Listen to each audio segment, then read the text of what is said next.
Assalamualaikum warahmatullahi wabarakatuh. Hai semuanya, perkenalkan nama saya Sera. Di sini saya akan membahas materi tentang mitos dan fakta seputar pembelajaran yang mungkin selama ini teman-teman percaya. Karena beberapa hal yang mungkin kalian anggap benar, belum tentu itu benar. Justru itu salah besar. Kalian juga pasti pernah merasa bingung banyaknya teori belajar yang beredar, tetapi tidak tahu mana yang benar.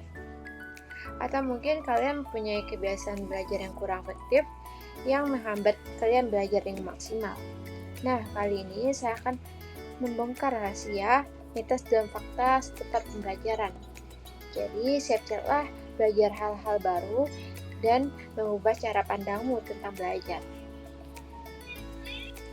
Nah, teman-teman, kita masuk ke mitos dan fakta pembelajaran yang pertama. Mitos yang pertama adalah banyak orang percaya bahwa belajar sambil mendengarkan musik selalu efektif. Katanya, musik bisa membuat suasana belajar lebih menyenangkan dan meningkatkan konsentrasi. Faktanya, ini salah. Jenis musik dan preferensi pribadi sangat mempengaruhi konsentrasi. Musik dengan lirik yang kompleks justru bisa mengganggu fokus dan mengalihkan perhatian. Sebaliknya, beberapa orang mungkin merasa terbantu dengan musik instrumental yang tenang. Jadi, cobalah bereksperimen untuk menemukan jenis musik yang tepat untukmu. Nah, mitos yang selanjutnya adalah seringkali kita mendengar bahwa semua orang punya gaya belajar yang sama. Kita semua harus belajar dengan cara yang sama. Faktanya, ini salah. Ada berbagai gaya belajar seperti visual, auditori, dan kinestik. Mengenali gaya belajar teman-teman sendiri sangat penting agar teman-teman bisa memilih metode belajar yang tepat dan efektif dan sesuai dengan dirimu sendiri. Nah, yang selanjutnya adalah mitos tentang banyak yang percaya bahwa kecerdasan seseorang sudah ditentukan sejak lahir. Kalau kamu merasa kurang pintar, ya sudah, begitulah adanya. Faktanya ini salah. Kecerdasan adalah potensi yang bisa diasah dan dikembangkan dengan latihan stimulasi yang tepat dan strategi belajar yang efektif. Teman-teman bisa meningkatkan kemampuan kognitifnya masing-masing.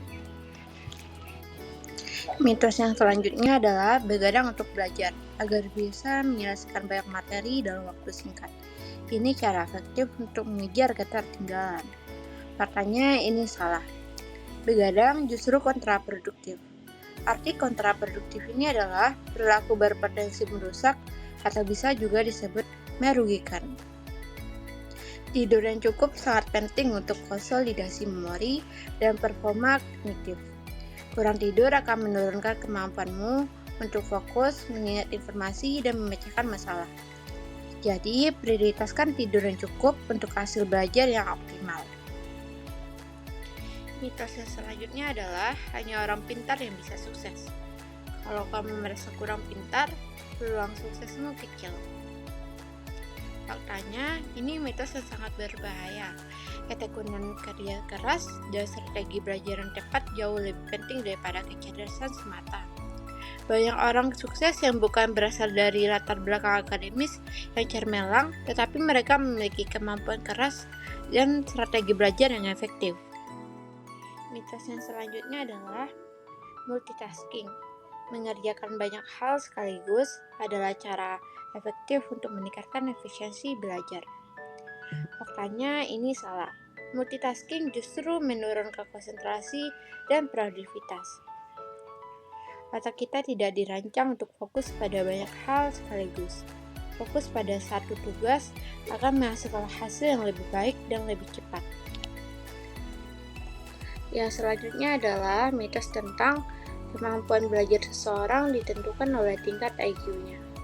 Faktanya ini salah. IQ hanyalah salah satu faktor yang mempengaruhi kemampuan belajar. Faktor lain yang sama pentingnya adalah motivasi, strategi belajar, dan lingkungan belajar. Mitos yang selanjutnya adalah jika kita tidak memahami suatu materi, berarti kita bodoh. Faktanya ini salah.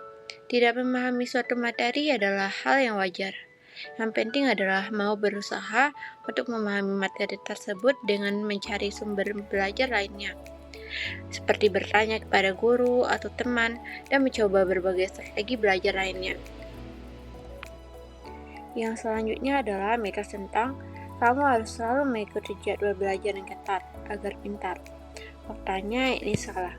Fleksibilitas dalam jadwal belajar penting untuk menyesuaikan dengan kondisi dan kebutuhan individu.